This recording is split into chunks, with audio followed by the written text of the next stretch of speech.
I was thinking about getting a gaming laptop or a new gaming computer, or a gaming laptop or a new gaming computer.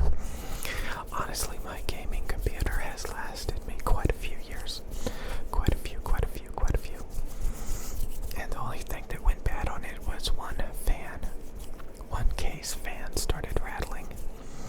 And early on I would just jam something in it to keep it from spinning, to keep it from rattling. And then I just eventually opened it up and unplugged the fan from the motherboard.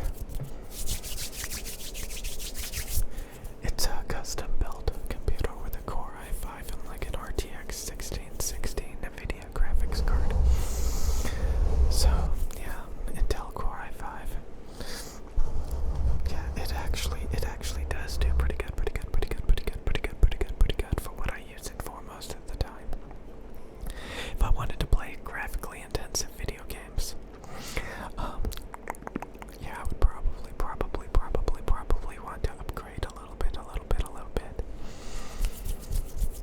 But it can do a lot. It can play a lot of old video games just fine. And it can pretty much do everything else just fine. I used to say thank God for gamers because they really upped the standards for computers. So you can get like a budget gaming computer and it will just dominate everything except graphically intensive video games. You can spend like $1,500 for a computer and basically it's a supercomputer, or you can spend like $5,000 for top of the line everything, or and honestly you won't see much of a difference when it comes to basic stuff, especially if everything you do is at 1080p. 1080p is my standard. I know 2K and 4K resolution looks amazing. It looks amazing, my dudes. But I don't think it's worth it. I think you can get used to 1080p and you don't even realize what you're missing. Honestly, when I use my phone,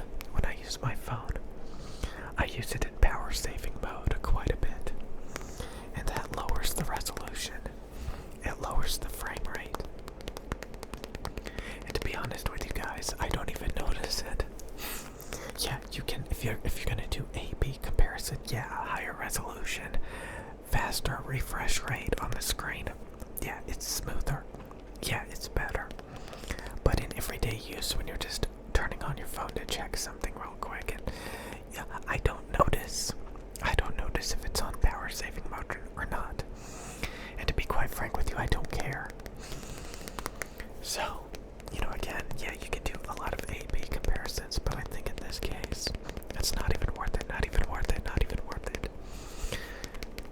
To play video games in 4K and, ultra graphics, when, you can get used to high graphics at lower resolutions. And you'll not even know what you're missing. And it really does cut down a lot, especially when you reduce the resolution. You can have a much, again, it's the diminishing returns. Even top of the line computers struggle at 4K ultra graphics on modern video games. The fans are gonna spin up and all this stuff.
Sure, the best is the best. The best is the best, but sometimes it's overpowered. Sometimes it's overpowered when it comes to computing power, computing power, computing power. Sometimes it's so overpowered you don't even notice it, and you don't even need it, don't even need it, don't even need it. It's overpowered. Some people say that you don't need the best microphones. You can get it a lot done with a lot cheaper microphones. A lot cheaper stuff. You can get you can get a Blue Yeti and you can use some like $5 earbuds and get it done. Let me know in the comment section down below.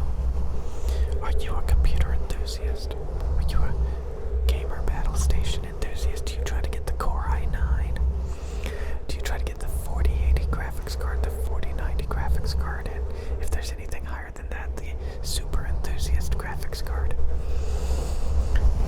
Do you try to get that stuff? Do you try to get it, or do you get like a normie 4060, 4070? I'm thinking about getting a 4070.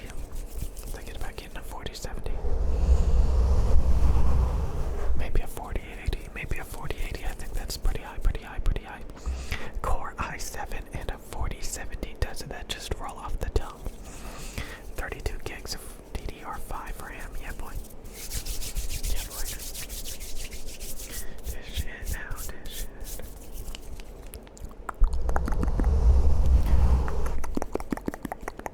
Did you guys have a good day? Did you guys have a good day? Did you eat right? Were you physically active? Did you accomplish a lot of goals? What is the latest thing that you bought? Was it overpowered or did you go after the cheap stuff? Again, I think there's the bottom of the barrel. You probably don't want that. Then there's mid-range, and it gets the job done with just about everything. And then there's the supercomputer stuff. And again, if you're a enthusiast, you want that last bit of power. If you appreciate that bit of power, more power to you, more power to you. Usually the highest end stuff also performs better at lower settings. It manages heat better. The fans won't spin up as frequently, usually, possibly, maybe. You just have that extra headroom. So, if you cap the frame rate, you reduce the resolution, reduce the CPU, reduce the graphics card, and then they just have these huge heat sinks and this much overpowered computing power just on standby. But a lot of times at that point you can actually downgrade to a lower end computer and you won't even notice the difference.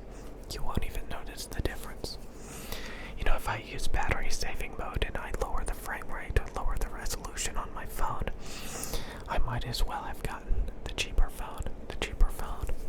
But then maybe the battery is not as good, who knows? The world may never know, but again, if you don't even notice if it's on power saving,